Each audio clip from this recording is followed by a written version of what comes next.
Hello guys, कैसे हैं आप लोग। मैं आशा करता हूं कि आप लोग ठीक होंगे। जैसा कि हम सबको पता है कि इंटर के एग्ज़ाम आने वाले हैं, जो कि 22 फरवरी से स्टार्ट होंगे। अभी हम अंसाल भी ग्रामर के हल करा रहे हैं और उसमें सन 2023 की सीरीज चल रही है। अगर आपने नहीं देखा है तो हमारे चैनल के प्लेलिस्ट में जा कर के उनको देख लें। वन बाय वन करके मैं रोज़ एक अंसाल पेपर हल करा रहा हूँ और सन 2023 के सेट जो हैं वो चल रहे हैं। आज हम लोग फर्स्ट पेपर डिस्कस करने वाले हैं और फ्लेमिंगो से हम लोग पहला लेसन जो है डिस्कस करेंगे, जिसमें समरी डिस्कस करेंगे, ठीक है।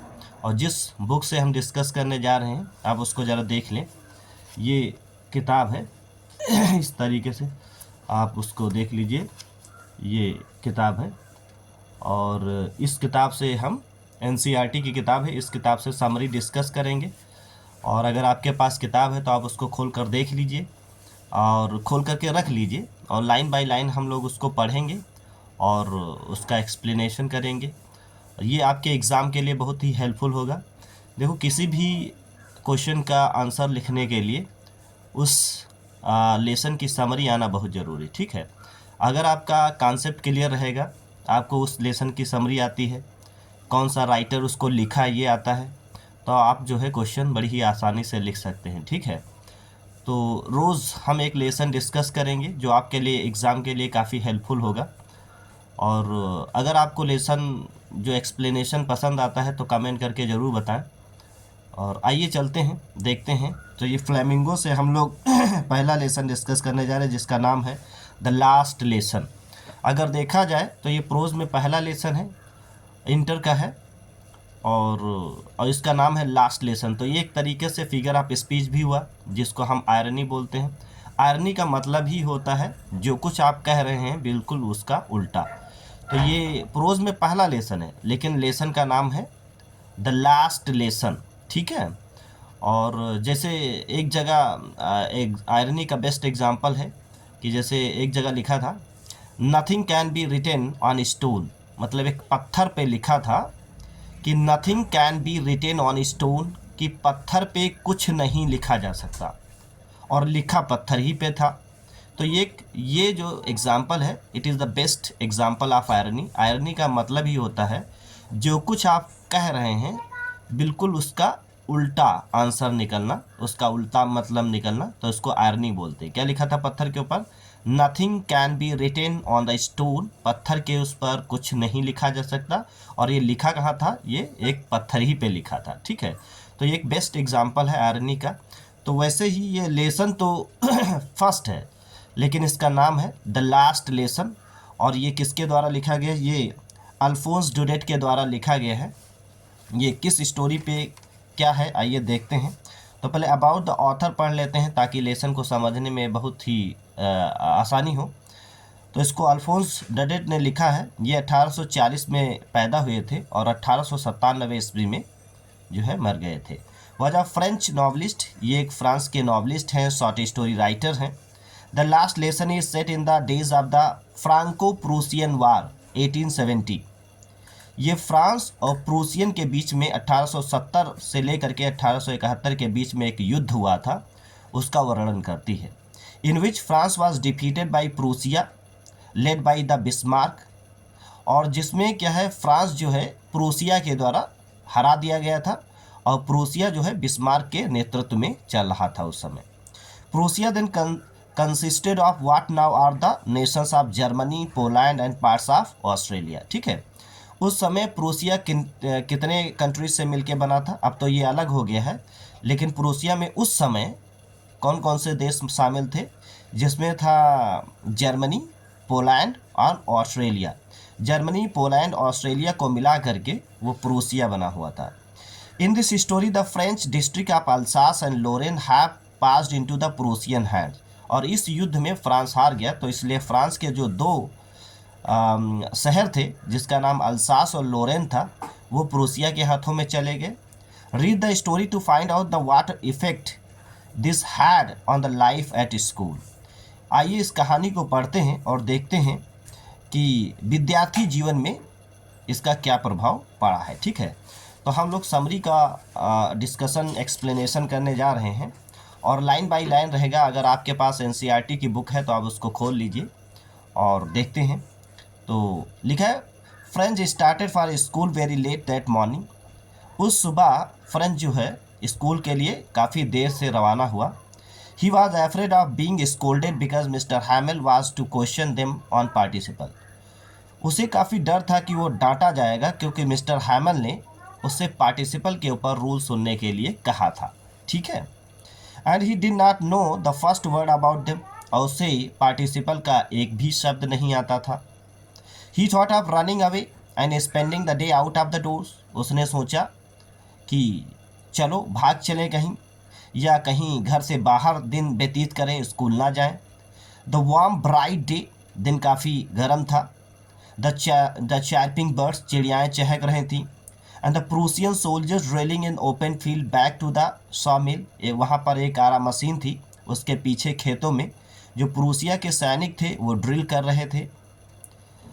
और ये सारी चीज़ें जो हैं वह टेम्पटिंग, ये सारी चीज़ें उसको मिस ललचा रही थी। But he registered the temptation and hurried off to school. लेकिन उसने अपनी सारी भावनाओं को, अपने सारे लालच को दबाते हुए वो स्कूल के लिए रवाना हुआ। There was a crowd in front of the bulletin board near the town hall. जब वो टाउन हॉल के पास पहुंचा जाते हुए जब चल दिया तो वहाँ पर बुलेटिन बोर्ड एक था, वहाँ पर काफ़ी भीड़ लगी हुई थी। The Wachter the blacksmith आज Franz not to go so fast. और वहीं पास ही में एक लोहार था जिसका नाम वॉचर था। उसने कमेंट करके फ्रेंड से कहा कि इतनी तेज़ क्यों जा रहे हो, अभी तो काफ़ी समय है स्कूल पहुंचने में। वो लेट हो गया था ना, तो इसीलिए उसने एक तरीके से कमेंट किया। He assured the boy that he would get to his school in a plenty of time. उसने उसको विश्वास दिलाया कि तुम जो है स्लो चलो, अभी स्कूल पहुंचने के लिए काफ़ी समय है, अभी देर ही हुई हो, शाम तक तो पहुंच ही जाओगे। तो एक तरीके से एक कमेंट था।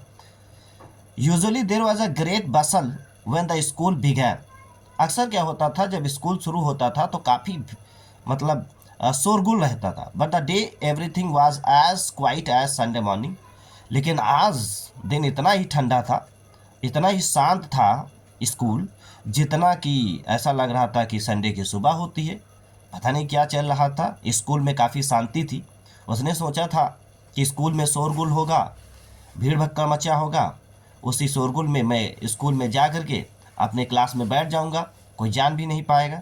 लेकिन यहाँ तो बिल्कुल मामला उल्टा है, यहाँ पे बिल्कुल शांति है। और ये इस तरीके से स्कूल शांत था जैसे ऐसा लग रहा था कि संडे मॉर्निंग हो। थ्रू द विंडो फ्रेंच सा हिज क्लासमेट। खिड़की से उसने अपने सहपाठियों को देखा। ऑलरेडी इन देयर प्लेसेस, अपने स्थान पर सब के सब बैठे थे। And M Hamel walking up and down with his terrible iron rule under his arm. Mister Hamel जो थे इधर उधर चल रहे थे खतरनाक तरीके से और अपनी बगल में एक लोहे की छड़ी जो है दबाए हुए थे। Franz open the door. Franz ने दरवाज़ा खोला एंड वेंट इन, और अंदर गया। He blushed and was frightened. Teacher का चेहरा देख करके उसका चेहरा लाल हो गया और काफ़ी डरा हुआ था। वो सोच रहा था कि एम हैमल जो है उसको डांटेंगे, फटकारेंगे, शायद दंड भी दें। M Hamel were very kindly ask him to go to his place. लेकिन ये क्या, एम हैमल ने कुछ नहीं कहा और बड़ी ही दयालुता से कहा, जाइए अपने स्थान पर बैठिए। Friend notice that his teacher had put on his beautiful green coat. Friend ने देखा कि उसके जो अध्यापक थे बहुत ही सुंदर हरा हरा कोट पहने थे। हिज फ्रिल्ड शर्ट, और बढ़िया शर्ट पहने थे झालर वाली। And little black silk cap, और रेशमी टोपी काली लगाए थे। ऑल एम्ब्रॉयडर्ड, सारी चीज़ें जो थीं वो कढ़ी हुई थीं। He wore these only on inspection और प्राइस डेज।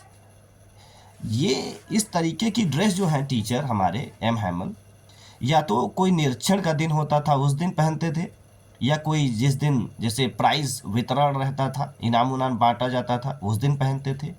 लेकिन आज पता नहीं क्या खास है कि सर जो है इस तरीके के कपड़े पहने हुए हैं। The village boy were sitting quietly on the usually empty back benches. लेकिन ये क्या, ये गांव के लोग जो हैं पीछे जो बेंचेस खाली पड़ी रहती थी उस पर गांव वाले चुपके से बैठे थे। बड़ा ही अजीब था। Everybody looked sad. हर एक बंदा बड़ा दुखी दिखाई दे रहा था। And Houser the brought an old primer, और एक हाउजर बन रहा था, वो अपनी पुरानी किताब ले आया था जिसमें काखा गाघा लिखा था। M Hamel said that it was the last lesson he would give him. M Hamel ने कहा, जब लेसन शुरू किया तो उन्होंने कहा कि वो आज एक अंतिम पाठ पढ़ाने वाले हैं। Henceforth only the German language was to be taught in schools of Alsace and Lorraine, क्योंकि इसके बाद आज के बाद जर्मन की भाषा, जो जर्मनी की लैंग्वेज है, वो अल्सास और लोरेन में पढ़ाई जाएगी, क्योंकि यहाँ पे फ्रेंच भाषा जो है वो बैन की जा रही है। जैसा कि आप जानते हैं कि फ्रांस जो था वो प्रूसिया के द्वारा हरा दिया गया था, तो इसलिए 2 सिटीज़ में यहाँ पर फ्रेंच लैंग्वेज पढ़ाने के लिए बैन कर दिया गया। तो उन्होंने बताया कि ये लास्ट लेसन है और कल से अल्सास और लोरेन में जर्मन की लैंग्वेज पढ़ाई जाएगी और फ्रेंच नहीं। The new master would come the next day, और नए मास्टर जो हैं जर्मनी की लैंग्वेज को पढ़ाने के लिए अगले दिन आएंगे। This was there the last lesson in French, ये फ्रेंच का अंतिम लेसन है। He wanted them to be very attentive, mister Hamel ने कहा, मैं चाहता हूँ कि आप लोग काफ़ी ध्यान दें, क्योंकि this is the last lesson है जो मैं आपको पढ़ाने जा रहा हूँ। French felt sorry that he had not learn his lesson properly. ये सुन करके फ्रेंच जो है बहुत ज़्यादा दुखी हुआ। उसने कहा, अभी तो हमने अपने फ्रेंच लैंग्वेज का एक भी लेसन सही तरीके से नहीं सीखा है, और ये अंतिम lesson. The idea that हैमल was going away made the French forgot all about his ruler and how cranky he was. इस विचार ने उसको काफ़ी दुखी कर दिया जब उसने सोचा कि एम हैमल जो हैं वॉज गोइंग अवे, कि वो दूर जा रहे हैं। ये जब रियलाइज़ हुआ तो फ्रेंच उन सारी चीज़ों को, फ्रेंच उन अपने टीचर्स की छड़ी के बारे में और उनके रूड बिहेवियर के बारे में सारी चीज़ें भूल गया। Now French understood why M Hamel had put on his fine Sunday clothes. अब उसको बिल्कुल पूरी बात समझ में आ गई कि एम हैमल जो है ये इतने सुंदर कपड़े क्यों पहने हुए हैं। Why the old man of the village were sitting there, और गांव के जो बूढ़े हैं, जो बड़े बुजुर्ग लोग हैं, वो पीछे क्यों बैठे हुए हैं। They all had come to thank the master, ये सारे के सारे लोग जो हैं मास्टर साहब को, मिस्टर हैमल को धन्यवाद देने के लिए आए थे, क्योंकि एम हैमल जो है यहाँ पे इस स्कूल में 40 साल से पढ़ा रहे हैं, तो ये एक तरीके से उनके लिए श्रद्धांजलि थी। To show their respect for the country, और ये देश के लिए सम्मान भी था। M Hamel asked French to recite, और फिर एम हैमल ने फ्रेंच से कहा कि चलिए पार्टिसिपल के रूल सुनाइए। But he stood there silent, लेकिन वो कुछ ना सुना सका, सिर्फ शांत खड़ा रहा और पहले ही शब्द में अटक गया।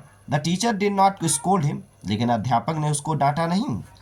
ही confessed that his parents and he the teacher were at fault, क्योंकि उसने स्वीकार कर लिया कि इसमें हम दोनों जने की गलती है।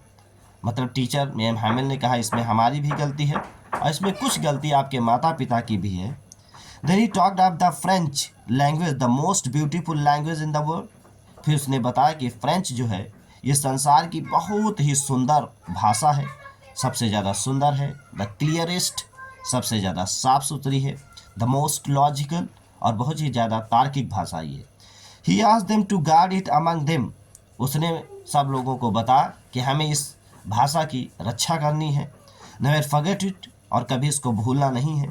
Their language is the key to their prison, क्योंकि उनकी भाषा जो होती है वो किसी भी जेल के लिए एक चाबी का काम करती है।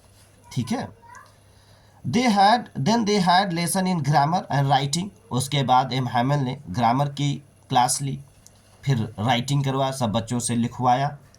The pigeons cooed very low on the roof, और वहीं पास में जो कबूतर थे वो छत के ऊपर घुटुरगू कर रहे थे। French thought if they would make even the pigeon sing in German, French को बड़ा आश्चर्य हुआ, उसने सोचा क्या ये फ्रांस जर्मनी के लोग इन कबूतरों से जर्मन लैंग्वेज बुलवाएंगे। All the while Mr Hamel was sitting motionless in his chair, लेकिन जो भी हो मिस्टर हैमल जो थे वो अपने कुर्सी पर बिल्कुल सचेत बैठे हुए थे, हिलडुल नहीं रहे थे। गेजिंग एट वन थिंग और अदर, कभी किसी तरफ देखते कभी किसी तरफ देखते। His sister was packing their trunks in the room above, और ऊपर कमरे में उनकी बहन जो थी संदूक के अंदर सारे कपड़ों को पैक कर रही थी, as they had to leave the country next day, क्योंकि अगले दिन उनको देश छोड़ के जाना था। After writing they had a lesson in history, और राइटिंग करवाने के बाद मिस्टर हैमिल ने थोड़ा सा इतिहास के बारे में पढ़ाया। Then the babies were crying, फिर सारे बच्चे जो है रोने लगे। Even old Hauser was crying, old Hauser पीछे बैठा हुआ था, उसके भी आंसू निकल आए। All at once the church clock struck 12, तभी चर्च में 12 बजे। And then the mid day prayers, फिर दोपहर की प्रार्थना हुई। At the same moment the trumpet of the Prussian returning from drill sounded under the Windows, और उसी समय प्रूसियन आर्मी की जो तुरही की आवाज़ें थीं वो भी सुनाई दे रही थी। रिटर्निंग फ्रॉम ड्रिल, और सोल्जर जो ड्रिल से लौट रहे थे वो भी दिखाई दे रहे थे, सुनाई दे रहे थे। साउंडेड अंडर द विंडोज, ये सारी चीज़ें खिड़की से सुनाई दे रही थी। एम हैमिल स्टूड अप, मिस्टर हैमिल जो है खड़े हुए।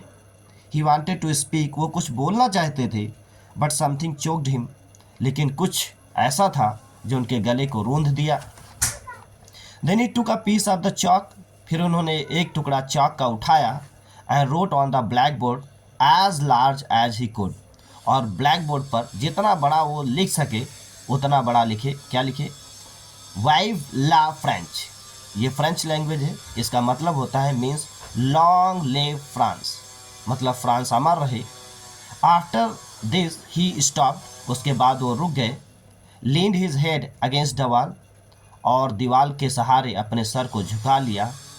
विदाउट अ वर्ड, कुछ बोले बगैर, he made a gesture with his hand to indicate, फिर उन्होंने अपने हाथों से इशारा किया। द स्कूल वाज डिसमिस्ड, कि स्कूल ख़त्म हुआ। दे माइट गो, और वो लोग जा सकते हैं। ठीक है, मैंने पूरी की पूरी कोशिश की है ताकि आपको अच्छे से समझ में आए। इजी वर्ड्स थे, तो मैं आशा करता हूँ कि आपको समझ में आया होगा। इसी तरीके से हर रोज़ एक लेसन का हम डिस्कशन करेंगे, एक्सप्लेन करेंगे। अगर आप इसको देख लेते हैं तो आपकी समरी जो है लेसन की वो बिल्कुल तैयार हो जाएगी, जिससे आपके शॉर्ट क्वेश्चन, लॉन्ग क्वेश्चन आप अच्छी तरीके से लिख पाएंगे। ठीक है, आपको वीडियो कैसा लगा कमेंट करके ज़रूर बताएं, क्योंकि आपका जो कमेंट होता है वो हमारे लिए मोटिवेशन का काम करता है। ठीक है, तो मिलते हैं किसी नेक्स्ट वीडियो में, तब तक के लिए goodbye and thank you.